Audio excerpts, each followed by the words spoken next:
This is my favorite album of all time. I love it more than Radiohead's OK Computer. I love it more than Ben Harper's Live at Mars.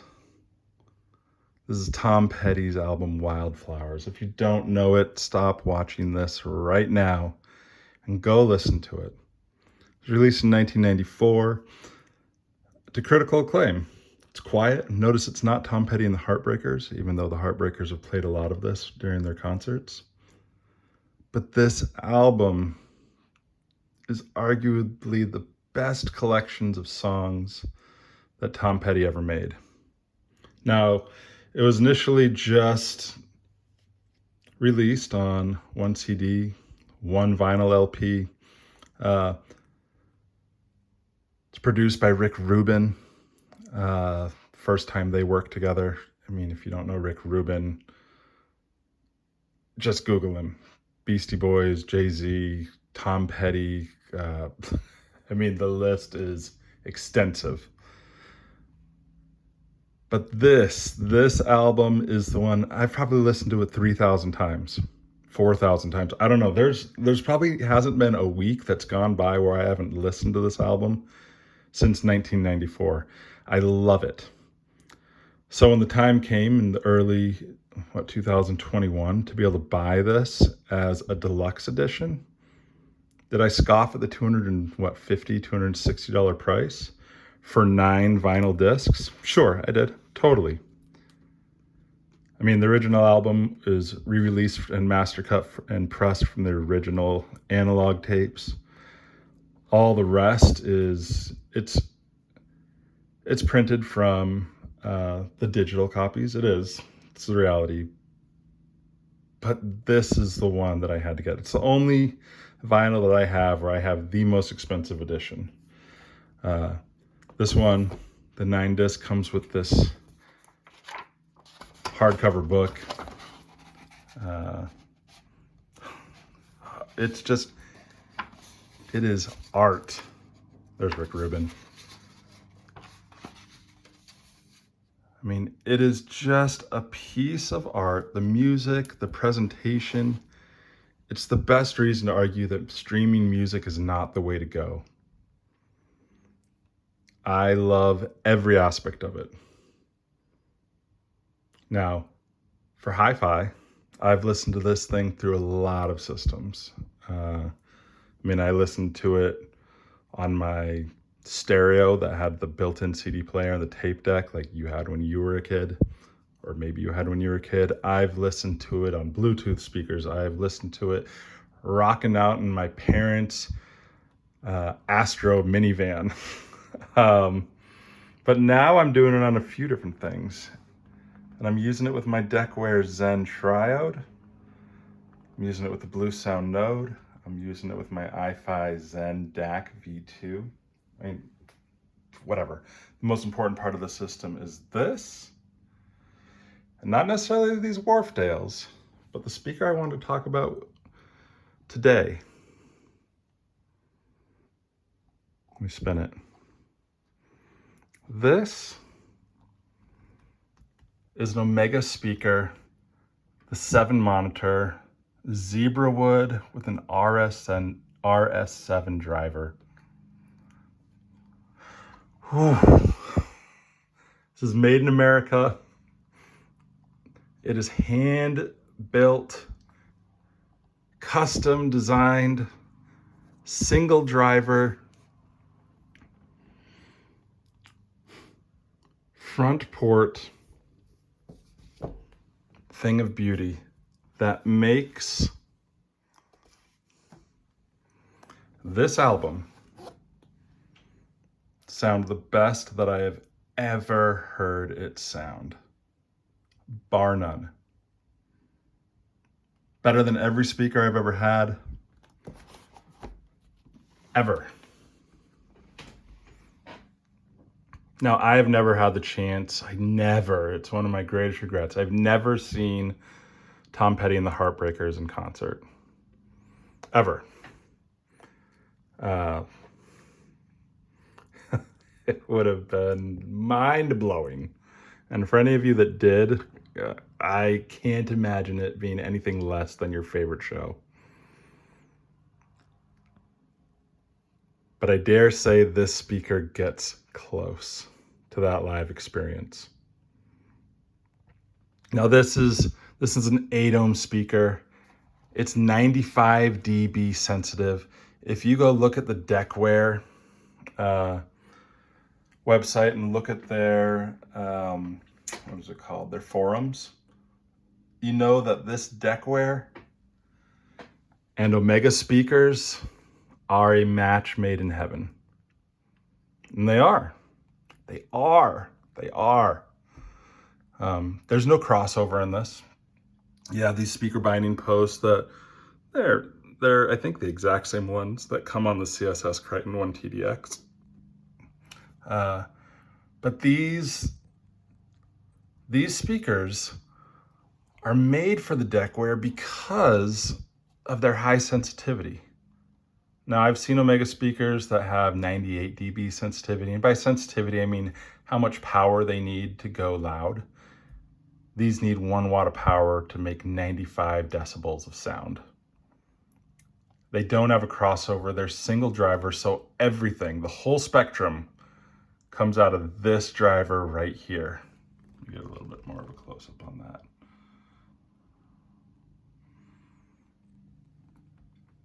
You have no crossover, which means there's nothing transitioning the bass from the treble, the highs from the low. It's a smooth transition. It is beyond good. Amazing. The cabinet here is handmade. Just like all of the Omega speakers are handmade. This is a zebra wood design that I love. And it's the last, maybe one of 2 speakers, the other being the ELAC UBR62, the most recent Unify speaker, where she said, ooh, that's beautiful. You can't tell where the seams are on this, where the wood was connected. It is as beautiful a speaker as I have ever seen.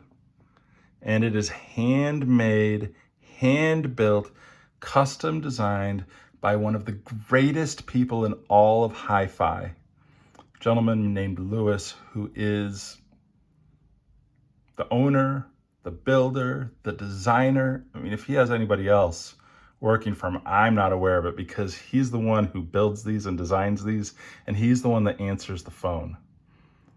I have never met a kinder person in hi-fi.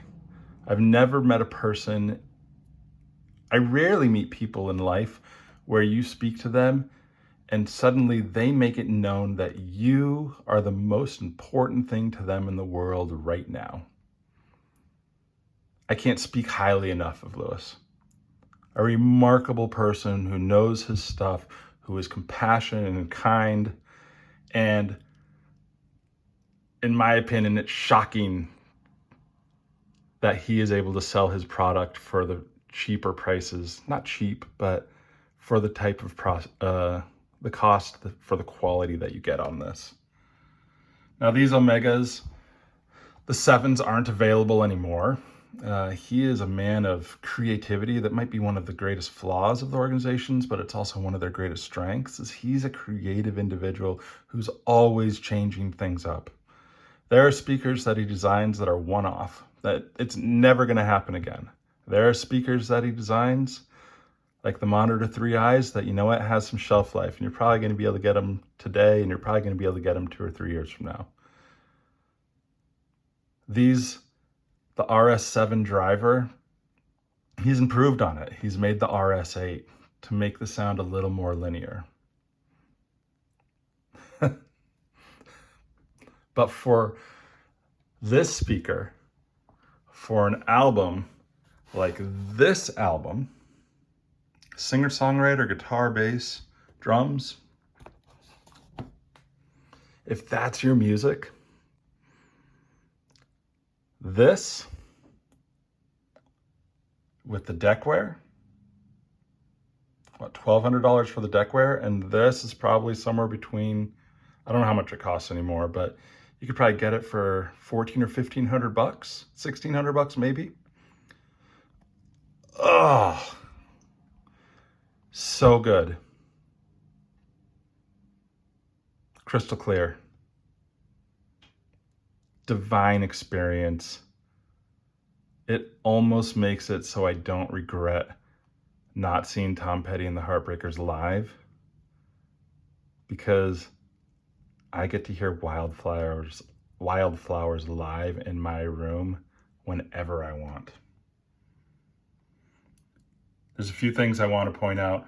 I've talked about the build quality a little bit. This is seamless handmade wood with zebra wood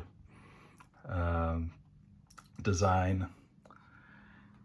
The binding posts are 5-way binding posts. You can do banana plugs. You can do bare wire if you want. You can do spades.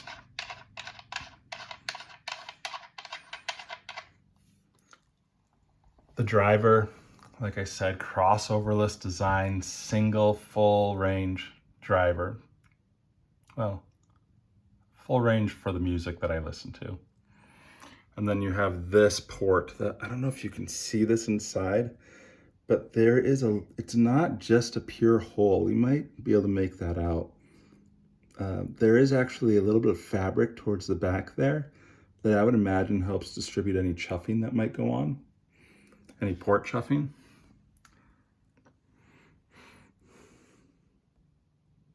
But if you are into singer-songwriter acoustic music, you owe it to yourself to own some Omega speakers and some Decware. I don't care how long it takes to get into your house.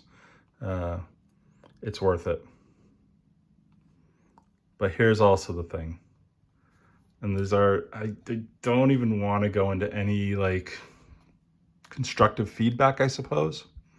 Told you that the RS7 is the driver in here. Omega has moved to an RS8 driver for the speakers that are similar to this that they currently make. And it's claimed that that has more of a linear advantage. And so I haven't heard the RS8. This is the only Omega speaker I've ever heard. But if you are going to play music like the Not Safe for Work song, A Milli, A-M-I-L-L-I, by Lil Wayne, the bass, it's just, you hear it, but it's just not there. If you play songs like by 21 Pilots, the first track from their Blurry Face album, there's some bass that is missing when you play it on here. There is. I'm not gonna lie about it. Like, I want to lie about it because I don't want to say anything negative about Omega speakers. They're mind blowing. But you are gonna miss some bass. Does that contribute to the purity of this speaker? Maybe, right? Like possibly. But again, best I've ever heard Wildflowers. And if there's one album I know well, it is Tom Petty's Wildflowers. And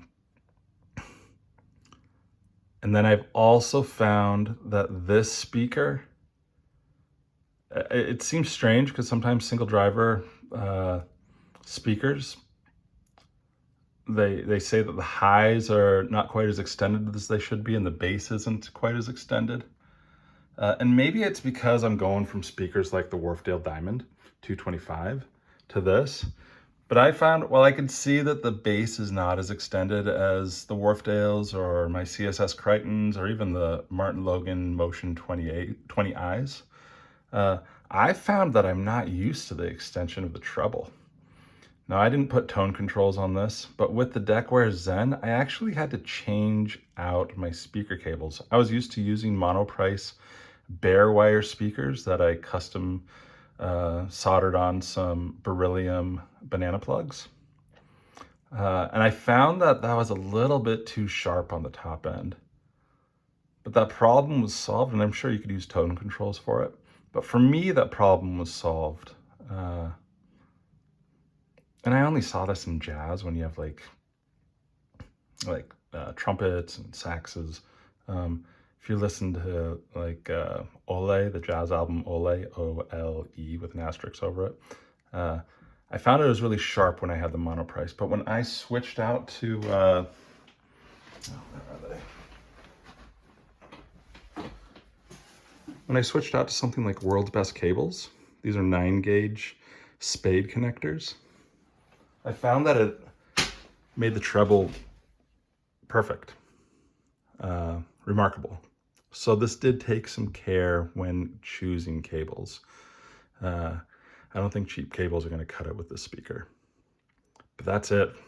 Things that I could use constructive criticism on.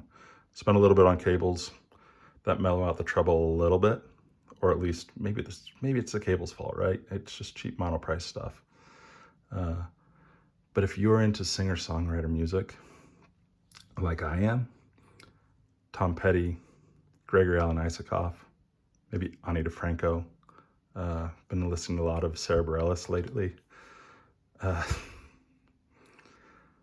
If you can get your hands on a Decware and you can get your hands on a pair of Omega speakers, you're going to enjoy the music.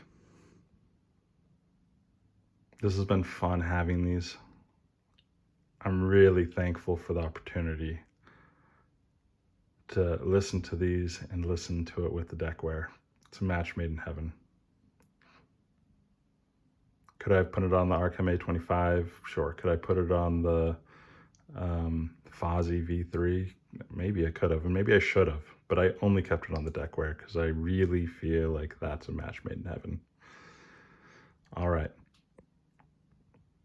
Thank you for watching. This one's a little bit longer, but Omega, chef's kiss. Goodness gracious. You know how to make a pair of speakers. American made, pure sound, lovely. Makes me not regret my lack of attending a Tom Petty and Heartbreakers album. Because my goodness, this album sounds good. Enjoy the music, y'all. Have an amazing day.